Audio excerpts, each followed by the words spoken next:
There is a specific kind of silence that falls over a room right before violence happens. It's heavy, it's suffocating. And on a rainy Tuesday in Chicago, inside the city's most pretentious restaurant, that silence was deafening. Everyone saw the manager raise his hand against a terrified little girl. They saw his face twisted in rage, but they missed the man sitting in the dark corner booth, the man whose eyes had just turned pitch black. What happened in the next 5 minutes didn't just end a career, it destroyed a life and started a war. And the waitress who stepped in between them. She had no idea she just signed a contract with the devil himself. The rain battered against the floor-to-ceiling windows of Le Ciel, blurring the lights of downtown Chicago into smears of gold and charcoal. Inside, the air smelled of truffle oil, expensive cologne, and quiet desperation. Maya Linwood adjusted her apron, wincing as a sharp pain shot up her right calf. 7 hours into a double shift, and her feet felt like they were bleeding inside her non-slip shoes. She didn't complain. She couldn't afford to. The stack of medical bills on her kitchen counter was growing taller than the tips she was making tonight. Table 6 needs a refill on the Pinot. Maya, move it, snapped a voice behind her. Rick Gower, the floor manager. A man who wore suits that were too shiny and a smile that never reached his eyes. He was a petty tyrant who treated the staff like indentured servants and the wealthy clientele like gods. He had a habit of cornering the younger waitresses in the walk-in freezer, a habit Maya had deftly avoided with sharp elbows and colder stares. "On it, Rick," Maya said, keeping her voice neutral. She grabbed the bottle and moved through the dining room, weaving between tables with practiced grace. The restaurant was full, but one table stood out. Table 9. It was tucked away in the back, shadowed by a large potted fern. A man sat there, alone, nursing an espresso. He was reading a newspaper, which was odd for a place like this, where people usually glued themselves to their phones. He wore a charcoal suit that cost more than Maya made in a year. He hadn't ordered food, just coffee. Across from him sat a little girl. She couldn't have been more than 7. She had dark, curly hair, tied back with a red ribbon, and big, solemn eyes that scanned the room as if she were looking for an exit. She was coloring in a book, completely silent. Maya had checked on them twice. The man, whose name on the reservation was simply Mr. Valenti, had barely acknowledged her, giving only a curt nod. The girl hadn't spoken a word. Maya was pouring wine for table 6 when the crash happened. It wasn't a subtle noise. It was the shattering of crystal against marble, followed by a wet, heavy splash. The room went quiet. At table 9, the little girl had knocked over a tall glass of iced water. It had cascaded off the edge of the table, shattering on the floor, but not before soaking the expensive Persian rug and splashing onto the trousers of a man passing by. That man was Rick Gower. Rick froze. He looked down at his soaked pant leg, custom Italian wool, or so he bragged, and his face turned a shade of purple that Maya had never seen before. The little girl, Valenti's daughter, shrank back in her chair. Her mouth opened in a silent scream, her hands trembling as she dropped her crayon. She looked terrified, not just embarrassed, but practically catatonic with fear. Mr. Valenti, the father, was still looking at his newspaper. He hadn't moved. "You little brat," Rick roared. The sound shattered the restaurant's sophisticated atmosphere instantly. Diners gasped. Forks paused halfway to mouths. Rick didn't care. He lunged toward the table, his face contorted. "Look what you did! Do you have any idea how much this suit costs?" "You clumsy, stupid little—" "Rick," Maya said, her voice cutting through the tension. She had moved without thinking, crossing the floor in 3 strides. "It was an accident. I'll get a towel." Rick spun on her, his eyes bulging. "You stay out of this. Linwood. This isn't a spill. This is negligence." He turned back to the girl, who was now crying silent tears, her small body shaking violently. Rick leaned over the table, invading the child's space. He slammed his hand down on the white tablecloth, right next to the girl's coloring book. The thud made the girl flinch so hard, she nearly fell out of her chair. "Who raised you?" Rick screamed, spittle flying. "Are you stupid? Can you not hold a glass?" He reached out, his hand grasping for the girl's arm, intending to yank her up or shake her. It wasn't clear, but the intent was violent. That was when the switch flipped in Maya. She didn't think about her job. She didn't think about the rent. She didn't think about the fact that Rick was twice her size. Maya stepped in. She moved with a fluidity that betrayed a past she kept hidden. She wedged herself between Rick and the table, her left hand snapping out to catch Rick's wrist in midair. The contact was loud. Slap. Rick froze. He looked at his wrist, then at Maya's hand, gripping it with iron strength. "Let go of her," Maya said. Her voice was low, deadly calm, and entirely different from the polite waitress voice she used all night. "Do not touch the child." Rick stared at her, stunned. Then, his shock turned to fury. He tried to yank his hand back, but Maya held fast.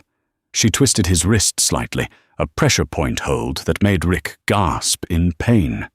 "You're fired," Rick hissed, his face inches from hers. "You are done in this town. Linwood, I will destroy you.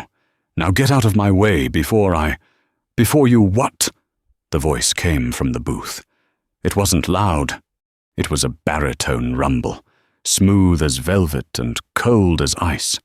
Salvatore Valenti folded his newspaper. He placed it gently on the table. He didn't look at Rick. He didn't look at Maya.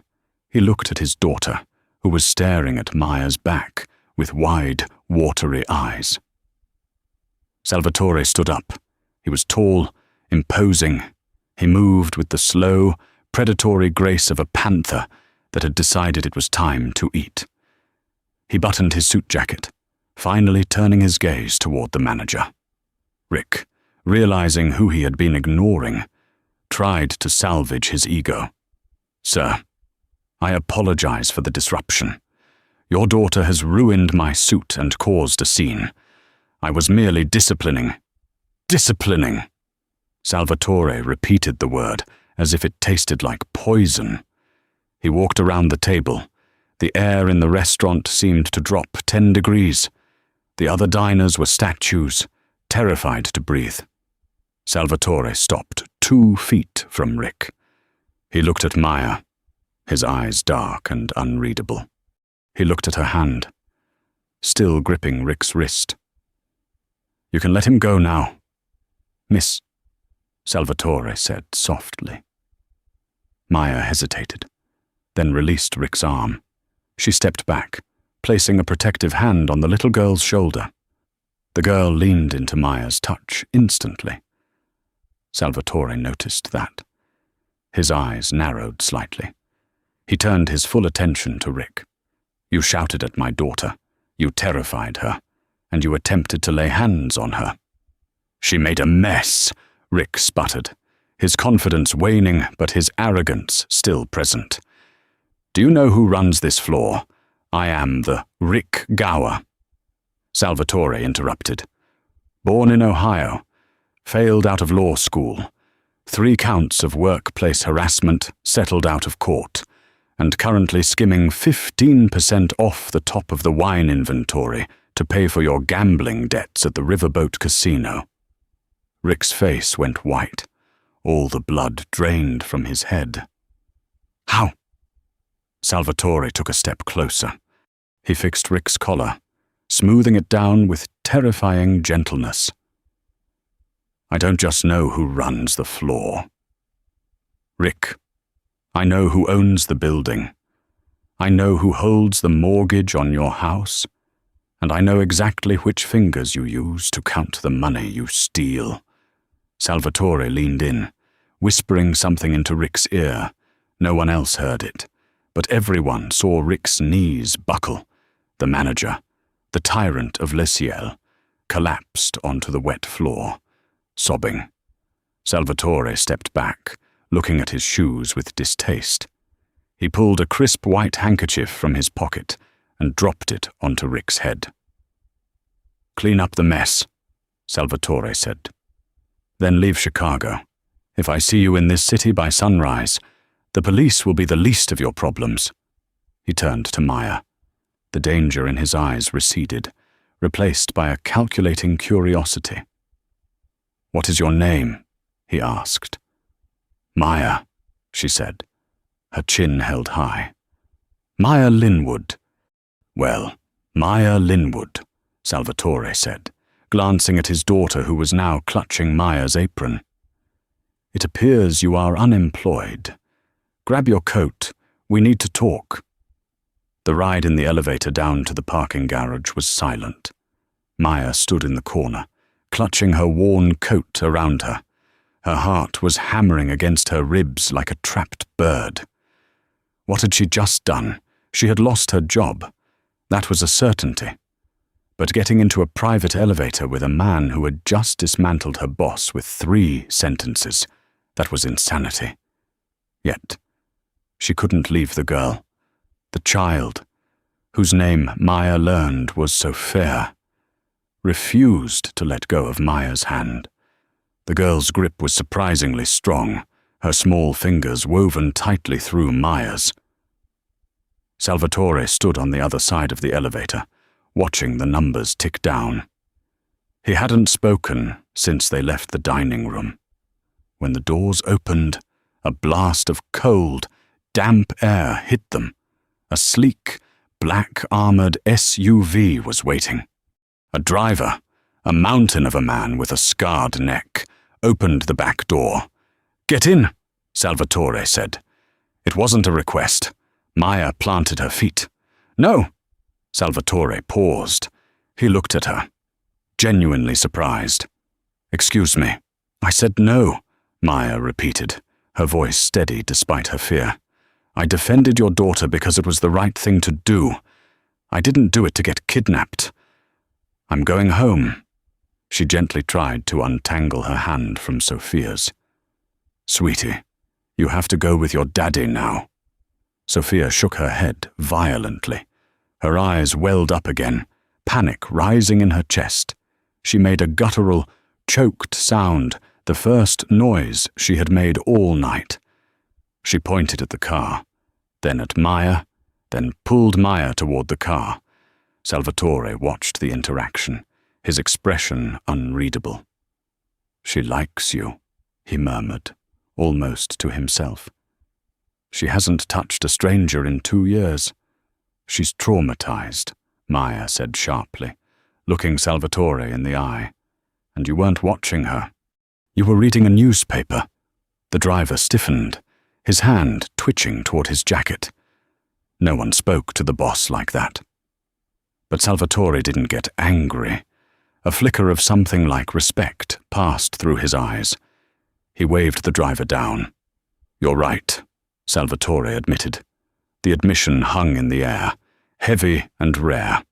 "I was distracted. My enemies are numerous. I was looking for threats at the door, not at the table." He took a step closer, keeping his hands visible. "Miss Linwood, you just humiliated a man who has connections to the Irish mob in this city. Rick Gower is a worm, but he has friends. You walk home tonight, alone, and you might not make it to your front door." Maya felt a chill that had nothing to do with the wind. "Is that a threat?" "It's a fact," Salvatore said. I am offering you a ride and a job. I'm a waitress. You want me to serve coffee in your car. I want you to be a nanny. Maya blinked. A what? A governess. A guardian. Call it what you want, Salvatore said, looking at his daughter. Sophia has gone through 6 nannies in 6 months. They are either too scared of me or too soft with her. You. He looked at Maya's hands, the hands that had effortlessly restrained a grown man. You are neither. I have no experience with children, Maya lied. You have instincts, Salvatore countered. I saw how you held Gower. That wasn't a bar fight move. That was Krav Maga. Or Sistema. His eyes narrowed. Who are you? Really? Maya Linwood. Maya's face hardened. Someone who wants to go home. Salvatore sighed. He reached into his jacket pocket. Maya flinched, ready to run, but he pulled out a business card. It was heavy, black cardstock with gold embossing. A phone number, nothing else. I will have my driver take you home. No strings, no questions. If you change your mind, call this number. He looked at Sophia. Tesoro, let go. We have to go. Sophia looked at her father, then at Maya. With a heartbreaking reluctance, she loosened her grip. Maya felt the loss of warmth instantly. Be safe, Maya whispered to the girl. Sophia climbed into the SUV. Salvatore followed, but before the door closed, he looked at Maya one last time. Rick Gower won't let tonight go, he warned. Watch your back. Maya. The heavy door slammed shut. The SUV peeled away, disappearing into the rainy night. Maya stood alone in the parking garage, the exhaust fumes swirling around her. She looked at the card in her hand, Salvatore Valenti. Everyone in Chicago knew the name. They called him the Architect. He didn't just run the Mafia, he structured it like a Fortune 500 company. He was ruthless, brilliant, and untouchable. Maya shoved the card into her pocket. She wasn't going to call him. She couldn't, if a man like Salvatore Valenti dug too deep into her background. He wouldn't find a nanny. He would find the name of the woman the FBI had been hunting for 3 years. Maya turned and began the long walk to the subway. She needed to pack. She needed to run. Again. But as she walked out onto the street, she didn't notice the silver sedan that pulled out from the alleyway, trailing her slowly, its headlights off. Rick Gower wasn't in the car. Rick was already drinking himself into a stupor. The men in the silver sedan were different. They weren't Salvatore's men, and they weren't Rick's friends. They were the Russos, and they had just seen the waitress catch the eye of the Architect. To them, she wasn't a hero. She was leverage. The Chicago L train rattled overhead, a skeletal snake of steel and light cutting through the downpour. Maya pulled her collar up, the cheap fabric of her coat doing little to stop the biting wind off Lake Michigan. She didn't go to the subway station immediately. She knew better. If you are being followed, you never go home, and you never go where you can be cornered. She had sensed the silver sedan 3 blocks ago. It was a subtle feeling, a prickle at the base of her neck that she hadn't felt since her days in No. She wouldn't think about that life. She was Maya the waitress. Just Maya. But Maya the waitress didn't know how to check reflections in shop windows without turning her head. Maya the waitress didn't know that the engine sound of the car behind her was a modified V8, heavy and distinct, prowling at idle speed. She took a sharp right down a narrow alleyway behind a laundromat. It was a dead end for a vehicle, but a shortcut for pedestrians. She needed to see if they would get out of the car. They did. 3 car doors slammed. Heavy footsteps splashed in the puddles. Maya stopped near a dumpster overflowing with wet cardboard. She took a deep breath, centering herself. Her hands, rough from carrying trays and scrubbing tables, curled into loose fists. She didn't want this. If she fought, she exposed herself. If she didn't fight, she died. The choice was simple. 3 men rounded the corner. They weren't the sharp-suited professionals Salvatore Valenti employed. These men were jagged edges, leather jackets, neck tattoos, and the erratic energy of hired thugs who enjoyed their work too much. The Russos, bottom feeders of the underworld. "Lost, sweetheart." The lead man sneered. He was bald, with a scar running through his left eyebrow. He held a switchblade, clicking it open and shut rhythmically. Click, click, click. Maya turned slowly. She let her shoulders slump, feigning the terror they expected. "I don't have any money. My tips were, I don't have anything." "We don't want your money." The bald man laughed, stepping closer. The other 2 fanned out, blocking the exit. "We saw you with Valenti, getting cozy in the big boss's car. The Russos want to know what you told him. They want to know why a nobody waitress is holding hands with the devil." "I didn't tell him anything," Maya stammered, backing up until her heels hit the brick wall. "He just gave me a ride. Please." "He gave you a card," the second man said. He was younger, wiry, with a pistol tucked visibly into his waistband. "Give it here." "And then," the bald man added, licking his lips, "we're going to have a little fun before we send a piece of you back to Valenti as a message." He lunged. It was a sloppy move, overconfident. He expected a shrinking violet. He found a stone wall. As his hand reached for her coat, Maya moved. She didn't just step aside, she flowed around him. Her left hand chopped down onto his wrist, shattering the radius bone with a sickening crack. The knife clattered into the mud. Before he could scream, Maya drove her palm upward into his chin, snapping his head back and shutting his jaw with enough force to knock him unconscious instantly. He dropped like a sack of cement.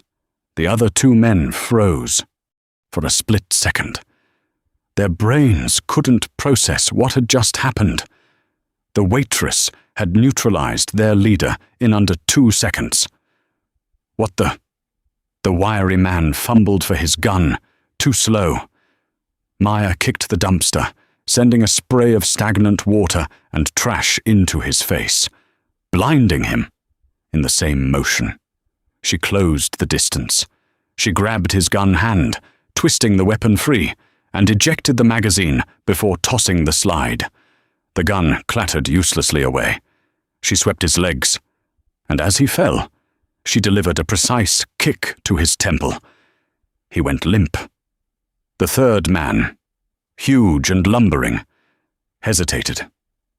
He looked at his fallen comrades, then at the small woman standing in the rain, her chest heaving slightly. "Who are you?" he whispered, fear replacing the malice in his eyes. "Walk away," Maya warned, her voice dropping an octave. "Tell Russo his dogs need better training." The man turned to run, but he didn't make it. A silhouette appeared at the mouth of the alley, a figure holding a suppressed pistol. But 2 shots hit the fleeing man in the kneecaps. He collapsed, howling in agony. Maya spun around, adrenaline spiking. She assumed it was reinforcements. She raised her fists, ready for round 2. But the figure stepped into the dim light of the street lamp. It was the mountain of a driver from earlier Salvatore's man. He lowered his weapon, his expression bored. Behind him, a black umbrella opened. Beneath it stood Salvatore Valenti. He was immaculate, not a drop of rain on his suit. He looked at the unconscious men in the mud, then at Maya. His eyes were wide, glittering with a mix of shock and dark fascination. "Krav Maga," Salvatore said, stepping over the groaning man on the ground, "mixed with judo, and that disarm, that was distinctively military grade." Maya backed up, hitting the wall again. She was trapped. "You followed me." "I protected you," Salvatore corrected. "I told you Rick wouldn't let it go. I didn't expect the Russos to move this fast. Though, they must have had a spotter in the restaurant." He stopped 3 feet from her. He looked at her hands, which were shaking now not from fear, but from the adrenaline dump.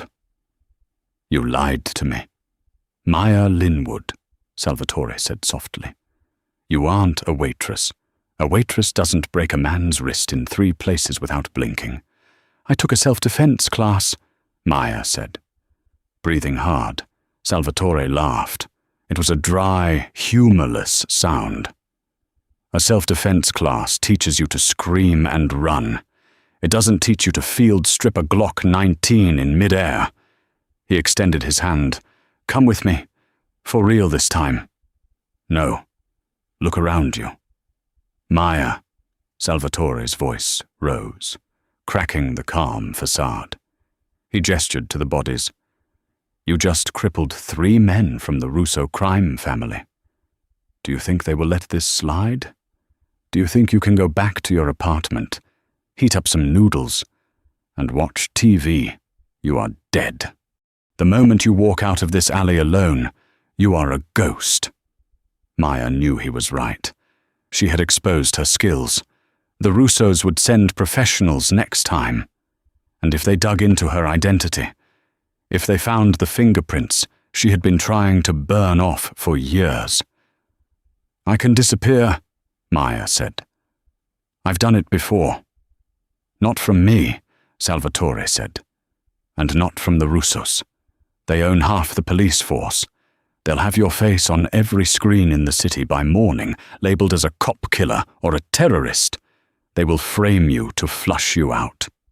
He took a step closer, invading her space. "But under my roof, you are untouchable. I am the only power in Chicago that the Russos fear." Maya looked at him. She saw the calculation in his eyes, but also something else. Desperation. No, Valenti didn't get desperate. Determination. "Why?" she asked. "Why do you care?" "Because," Salvatore said, his voice dropping to a whisper. "My daughter hasn't spoken in 2 years. Tonight, she reached for you. I don't believe in coincidences. Maya, I believe in assets, and you just proved you are a very valuable asset." Sirens wailed in the distance. The police were coming. "Make a choice," Salvatore said, opening the back door of the SUV that had pulled up silently behind him. "Prison, the morgue, or the penthouse." Maya looked at the sirens flashing against the clouds.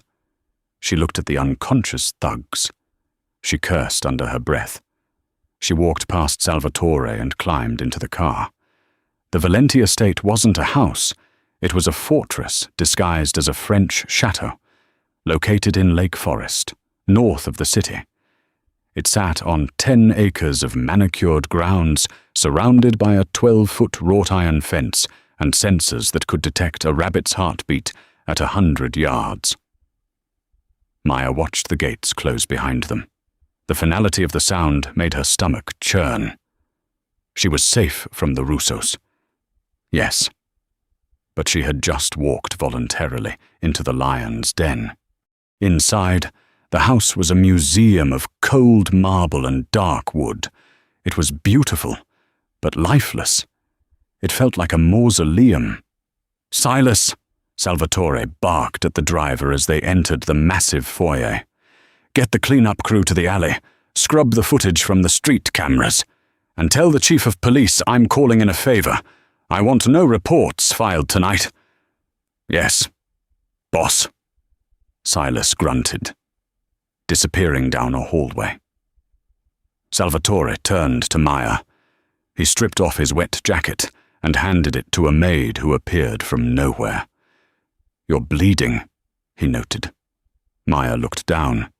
There was a slash on her forearm. The bald man's knife must have grazed her before she broke his wrist. She hadn't even felt it. "It's a scratch.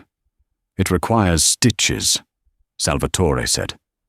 "Doctor, Finch is on his way. He's my private physician. He asks no questions." "I don't need a doctor," Maya snapped. She was tired, hungry, and her adrenaline was crashing. "I need to know what the hell I'm doing here." "You said nanny. I'm starting to think you mean bodyguard." Salvatore walked over to a wet bar in the corner of the room. He poured 2 fingers of amber liquid into a crystal glass. He didn't offer her any. "I have bodyguards," Salvatore said, taking a sip. "Silas is a former Navy SEAL.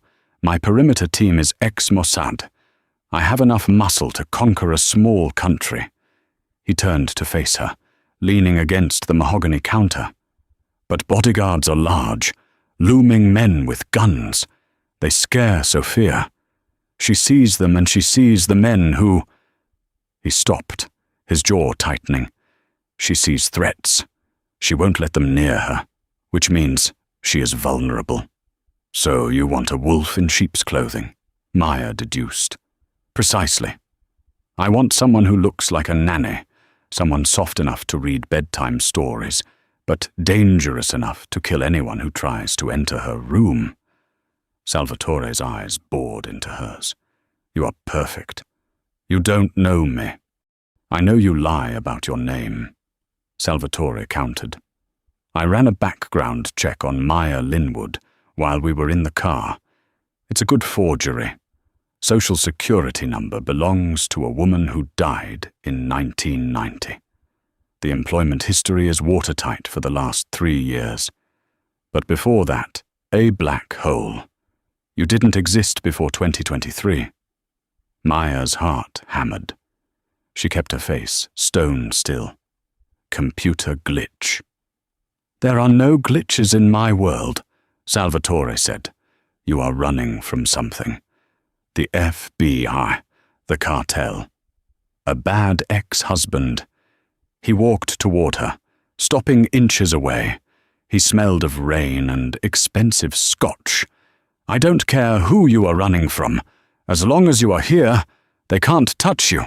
But in exchange, you belong to me. You belong to Sophia." "I belong to no one," Maya hissed. "Everyone belongs to someone. Maya, it's just a matter of negotiating the price." Before Maya could retort, a small sound interrupted them. Top of the stairs. Sophia stood there. She was wearing a pale blue nightgown, clutching a ragged stuffed bear. She looked tiny against the sprawling architecture of the house. Her eyes were wide, fixed on Maya. Maya's demeanor shifted instantly. The tension in her shoulders dropped. The assassin vanished. The caregiver appeared. "Hey there," Maya said softly. She ignored Salvatore and walked to the bottom of the stairs. "Did we wake you up?" Sophia didn't speak. She padded down the stairs, her bare feet silent on the carpet runner. She stopped on the bottom step, putting her at eye level with Maya. Slowly, hesitantly. Sophia reached out.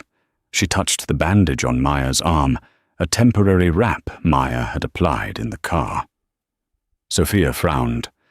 She pulled a folded piece of paper from her nightgown pocket and handed it to Maya. Maya unfolded it. It was a drawing, done in crayon. It showed a stick-figure girl with curly hair and a taller stick-figure woman with a messy bun, Maya. Above them was a black scribble, representing a cloud or a monster, and Maya's figure was holding a shield.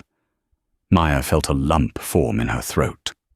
"She drew that while waiting for you," Salvatore said, his voice surprisingly gentle. He was standing behind Maya now, looking at the drawing over her shoulder. "She knew you were coming back.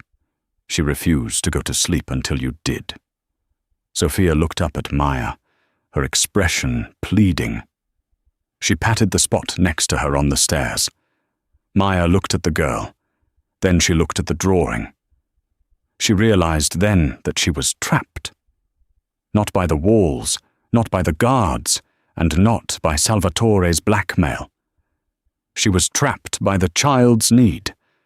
Maya had spent 3 years running, trying to survive. She had forgotten what it felt like to be needed for something other than violence. "Okay," Maya whispered. She sat down on the step next to Sophia. "I'm staying." Sophia let out a breath she seemed to have been holding for hours. She leaned her head against Maya's shoulder. Salvatore watched them, for the first time all night. The tension left his frame. He looked at Maya with a new expression, not suspicion, not calculation, gratitude. "The guest wing is the east wing," Salvatore said quietly. "Your room is next to hers. Shifts start at 7 a.m., but tonight, just stay with her until she sleeps." "I have conditions," Maya said, not looking up, stroking Sophia's hair. "Name them. No questions about my past. Ever. If I see a camera in my room, I leave. And if you ever raise your voice at her like that manager did, I will break your wrist. And I won't let go." Salvatore's lips curled into a faint, dangerous smile. "Understood." "And one more thing," Maya added. "Yes, I need access to your gym. If I'm going to be her shield, I need to stay sharp. The gym is in the basement. Use it whenever you like." Salvatore turned to walk away, heading toward his study. He paused at the door. "Welcome to the family. Maya, try to survive the night." He closed the door. Maya was left alone in the dim light of the foyer with the silent child. She looked at the heavy oak doors, barred and locked. She was safe from the Russos. She was safe from the authorities. But as she looked up at the portraits of the Valenti ancestors hanging on the walls, stern men with blood on their hands, she wondered if she had just traded a quick death in an alley for a slow, suffocating life in a golden cage. And she wondered how long she could keep the architect from finding out that the woman he just hired wasn't just a fugitive. She was the woman who had killed his brother 3 years ago. 3 weeks had passed since the rainstorm, and the Valenti estate had settled into a strange, fragile rhythm to the outside world. Maya Linwood was invisible to the staff inside. She was an enigma, the nanny who moved like a cat and checked the exits every time she entered a room. Life with Sophia was the easy part. The girl was a sponge for affection, starved of it for so long. Maya taught her how to braid hair. She taught her how to plant tulips in the greenhouse, her hands covered in rich, dark soil. She even taught her the basics of sign language, giving the silent child a voice she hadn't had in years. Life with Salvatore was the battlefield. He was everywhere. The architect didn't just run his empire from a distance. He lived in the center of the web. Maya would find him in the kitchen at 2 a.m., staring at a laptop screen that scrolled endless lines of code and bank transfers. She would see him on the balcony, smoking a cigar, his eyes scanning the perimeter like a lighthouse beam. They danced around each other. A polite nod in the hallway, a shared coffee in the morning while Sophia ate her oatmeal. But the tension was thick enough to choke on. It was the tension of 2 predators sharing a cage, neither sure if the other was going to bite. One Tuesday evening, the tension finally snapped. It was raining again, a heavy, relentless Chicago downpour that battered the slate roof. Maya was in the library, looking for a book to read to Sophia. The library was Salvatore's sanctuary, a 2-story room of mahogany and leather that smelled of old paper and whiskey. She thought he was out. Silas had driven him to a meeting with the commission hours ago. But as she reached for a copy of Grimm's fairy tales, a voice spoke from the shadows of a wingback chair. "Do you know why I hired you?" Maya. Maya froze. She hadn't heard him. She never missed a heartbeat in a room. Yet Salvatore Valenti had been sitting 10 feet away, and she hadn't sensed him. That terrified her more than his gun. She turned slowly. Salvatore was sitting in the dark, a glass of scotch resting on his knee. He looked exhausted. His tie was undone, his shirt unbuttoned at the collar. There was a bruise forming on his jawline. "You hired me because I broke a man's wrist," Maya said, keeping her distance. "I hired you because you are a liar," Salvatore corrected. He took a sip of the scotch. "Honest people are predictable. They have lines they won't cross. Liars survive. And I need someone who can survive what is coming." He stood up, swaying slightly. The meeting had obviously not gone well. "The Russos?" Maya asked. "The Russos are blunt instruments. This is worse. Someone is feeding them information. Someone inside my organization." Salvatore walked toward the fireplace, staring at the dying embers. "They knew my route tonight. If Silas hadn't taken a detour, we would have driven into an ambush. An RPG was waiting for us on the I-90 overpass." Maya felt a chill. "You have a mole." "I have a traitor," Salvatore spat, "and I don't know who it is. My captains have been with me for a decade. My guards are vetted by blood." He turned to look at her, his eyes searching her face. "You are the only variable I haven't solved." "Maya, who are you really?" "I told you, Kaya. Don't." Salvatore slammed his glass down on the mantelpiece. The sound echoed like a gunshot. "Don't give me the waitress speech. I watched you yesterday in the garden. You were teaching Sophia how to spot a tail. You taught a 7-year-old how to use reflection to check corners. That isn't normal." He closed the distance between them. He was intense, overpowering, and dangerously attractive in his raw vulnerability. 3 years ago, Salvatore whispered, his voice rough. "My brother, Marco, was killed in a hotel room in Berlin. He was surrounded by 6 bodyguards. The assassin got in, put 2 bullets in his chest and 1 in his head, and vanished without tripping a single alarm. The police found no DNA, no fingerprints, just a ghost." Maya's heart stopped. She forced her face to remain a mask. She knew the story. She knew the hotel room. "Me, this," she managed to say. "Because me, this," she managed to say. "Because the way you move." Salvatore reached out, his fingers grazing her chin. He tilted her head up. "It reminds me of the reports. Efficient, silent, lethal." "Are you accusing me of killing your brother?" Maya asked, her voice steady. "No." Salvatore sighed, dropping his hand. "Marco was a monster. He hurt women. He hurt children. Whoever killed him did the world a favor.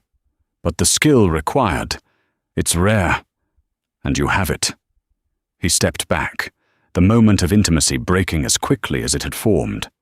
"The Russos are making a move tonight," Salvatore said, his voice hardening back into the Don's command. "I have intel that they are going to hit the estate. They think I'm weak because of the ambush. They think I'm rattled.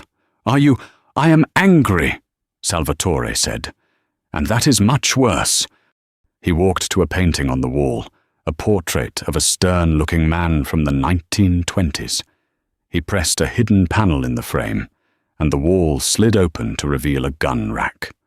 He pulled out a Heckler & Koch MP5 submachine gun and tossed a heavy magazine to Maya. She caught it instinctively. "Put Sophia in the panic room," Salvatore ordered. "Then come back down, if we survive the night. Maya, you and I are going to have a very long conversation about Berlin." Maya looked at the magazine in her hand. The cold metal felt familiar. It felt like home. "Is Silas here?" she asked, checking the weight of the ammo. "Silas is at the gate. The perimeter is hot." Maya nodded. She didn't argue. She didn't feign innocence anymore.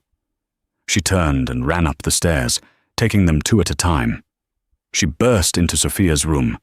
The girl was asleep, clutching her bear. Maya shook her gently. "Sophia, honey, we have to play the quiet game." Sophia woke up instantly. She saw the look in Maya's eyes, the look of the wolf. She didn't cry. She nodded, climbing out of bed. Maya led her to the closet. Behind the rows of designer dresses was a false panel. Maya punched in the code Salvatore had given her on day 1, 0000. The door hissed open.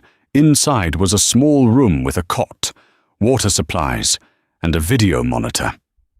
"Stay here," Maya commanded, her voice fierce.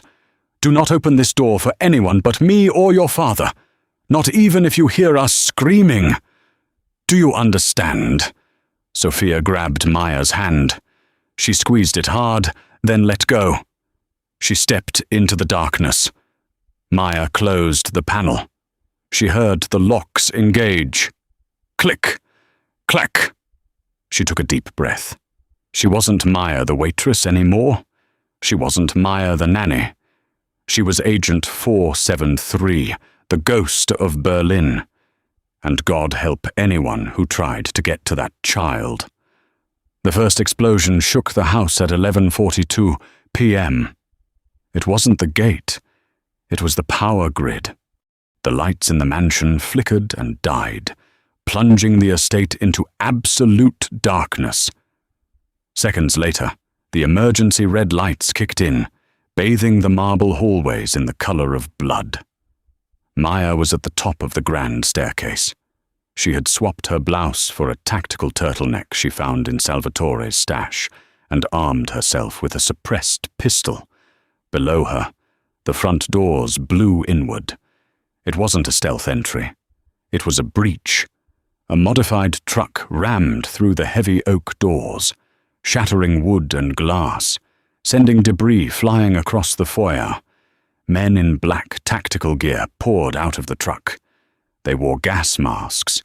Smoke canisters rolled across the floor, hissing white clouds that obscured everything. "Clear the floor, find the girl." A voice barked through a modulator. The Russos hadn't just sent thugs this time. They had sent a hit squad, mercenaries. Maya didn't wait. She vaulted over the banister, dropping 10 feet to the landing below. She landed in a roll, coming up with her weapon raised. Foot. 2 shots. 2 bodies dropped. The mercenaries spun around, firing blindly into the smoke. Bullets chipped the marble stairs near Maya's head. She didn't flinch. She moved. She knew this house better than they did. She knew which floorboards creaked. She knew the angles. She slid across the polished floor, taking cover behind a massive Greek statue. She checked her angles. 6 hostiles in the foyer, more coming through the kitchen entrance. Contact left. 1 mercenary screamed. Maya popped out from behind the statue. She didn't aim. She just pointed. It was muscle memory. Bang! Bang!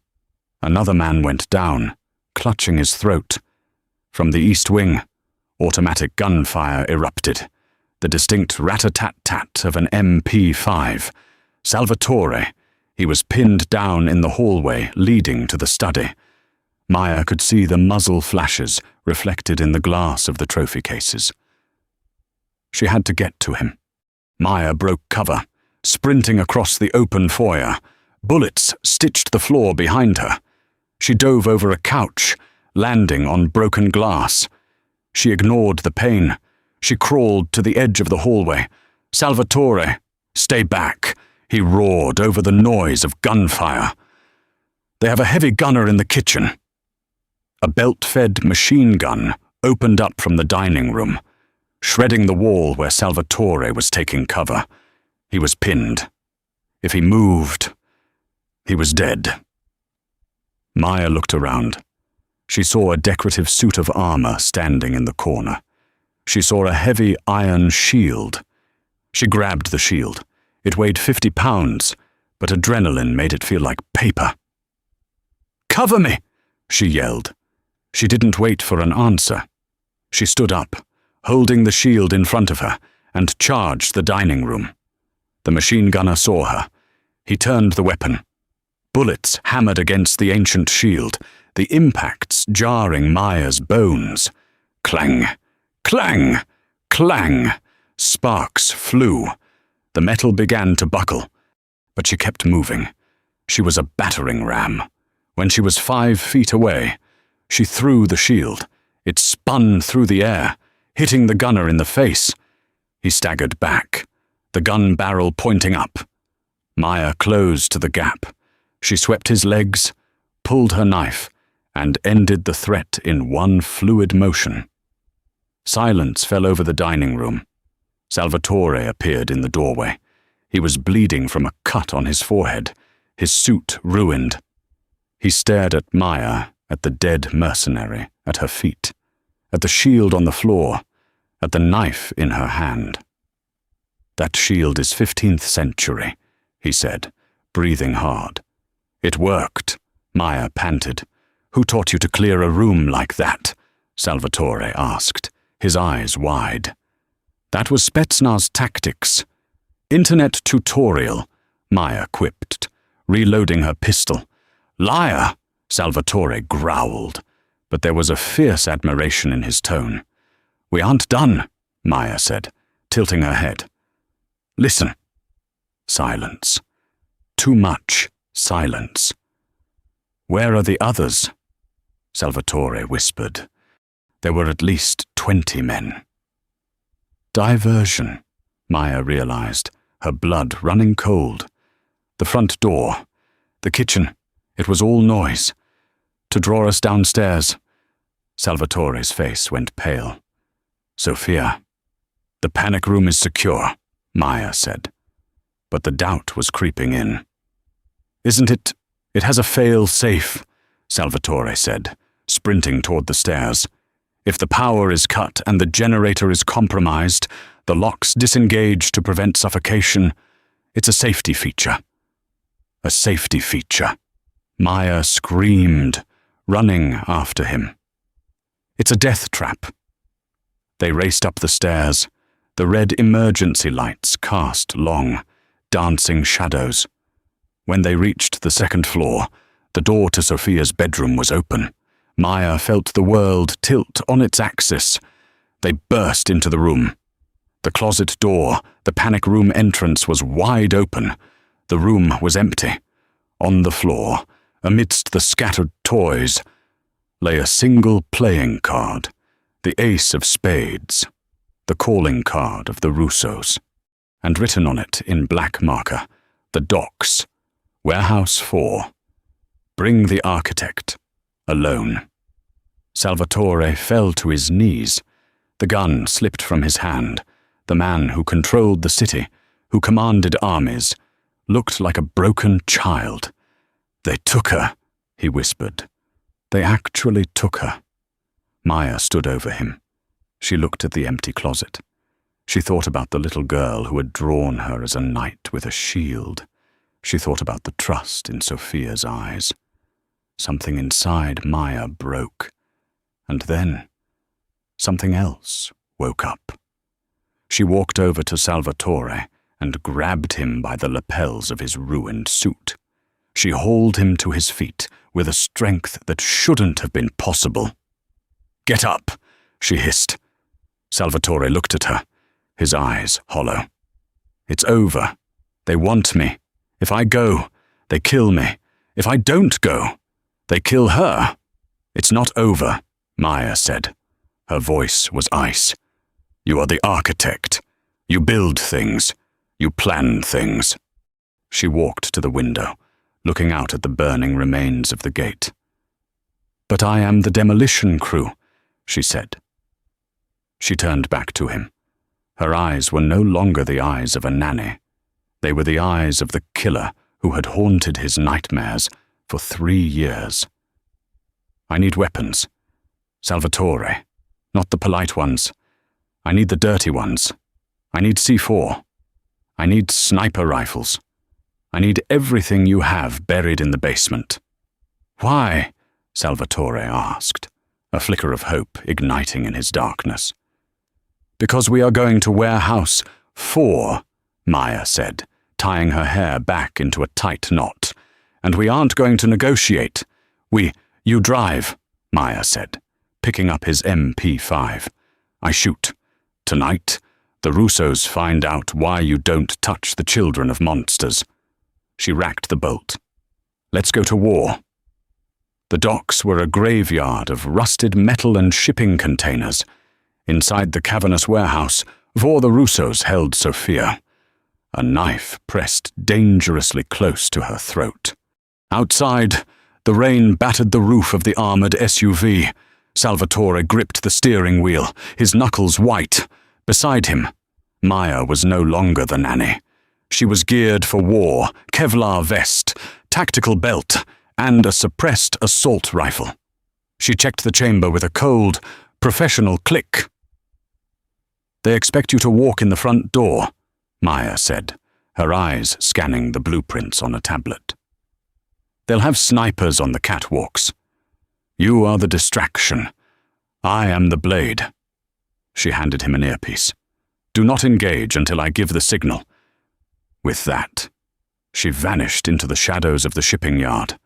Inside, Antonio Russo, the rival Don, paced impatiently. "He's late," he spat. "Cut a finger off the brat and mail it to him." Creak, the massive sliding door groaned open. Salvatore stood there alone, hands raised, soaking wet. "Let her go, Antonio." Antonio laughed, spreading his arms. "The architect. Unarmed you lose. Valente. In this world, the man with the most guns wins." "No," a voice whispered in Salvatore's ear. "The man who knows where to aim wins." Foot, a sniper on the high catwalk, dropped, his rifle clattering to the floor. Then another. Panic erupted among the Russos. "Ambush!" Antonio screamed. "Kill them!" Maya dropped from the rafters on a cable, inverted, firing 2 pistols with terrifying precision. She hit the floor in a roll, tossing a flashbang that blinded the gunman. "Now!" she screamed. Salvatore dove for Sophia, shielding her body with his own. Maya moved through the smoke like a wraith. She was a whirlwind of violence, snapping limbs and clearing the room with an efficiency that wasn't just trained, it was engineered. Antonio Russo tried to run, aiming his revolver at Salvatore's back. Maya intercepted him. She didn't shoot, she charged. She slammed the heavy man into a crate, twisting his arm until it snapped. She leaned over the broken Don. "This is for the suit," she hissed, delivering a knockout blow. "And this is for the girl." Silence fell. The remaining thugs surrendered. Salvatore clutched a sobbing Sophia to his chest. He looked up at Maya, seeing the blood on her face and the lethal grace in her stance. Then he saw it. Her sleeve was torn. On her wrist was a black barcode tattoo. "Project Treadstone," Salvatore whispered, recognizing the mark of the legendary assassin program. Maya covered it quickly. "Police in 3 minutes. We have to go." 2 days later, the Valente estate was quiet. Maya packed her small duffel bag. She folded the drawing Sophia had made the night with the shield and placed it in her pocket. She walked down to the library, where Salvatore was watching Sophia play in the garden. The girl was safe. laughing for the first time in years. "Leaving now?" Salvatore asked, without turning around. "It's better this way," Maya said. "You know what I am now. I'm a weapon. Salvatore. I was trained to destabilize nations, and—" She took a breath. "I killed your brother in Berlin 3 years ago." The confession hung in the air, heavy and dangerous. Salvatore turned. He didn't look angry. "I know." Maya blinked. "You know, I recognized the fighting style in the warehouse, and the tattoo confirmed it." He picked up a file her background check and tossed it into the fireplace. "Marco was a monster. You were the cure. I mourned my brother because he was blood, but I do not mourn the evil he did." He walked close to her, invading her space. "If you leave this house, Maya, you are a ghost again, a fugitive." But Sophia spoke today. Her first word was, "Maya." Tears pricked Maya's eyes. "She'll forget me." "She will never forget you. And neither will I." Salvatore pulled a small velvet box from his pocket. Inside was an ornate iron key. "The key to the estate," Salvatore said. "I need a head of security. And, perhaps in time, something more. We make a good team, the architect and the demolition expert." Maya looked at the key. She looked at the man who had seen her darkest secrets and hadn't run away. She thought about the cold, lonely road of a fugitive versus the warmth of this library. She took the key. "Head of security," she said, a small smile playing on her lips. "I'll need a raise and dental." "Done," Salvatore said.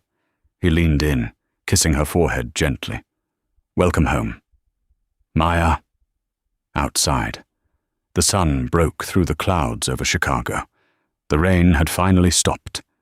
And that is how a spilled drink led to the fall of a crime family and the start of a legend.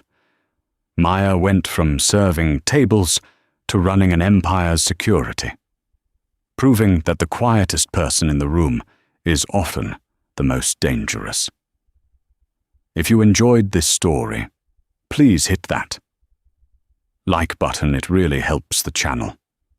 And if you want more gripping stories about the underworld, romance, and revenge, make sure to subscribe and ring the bell so you never miss an upload. What would you have done in Maya's shoes? Let me know in the comments below. Thanks for listening.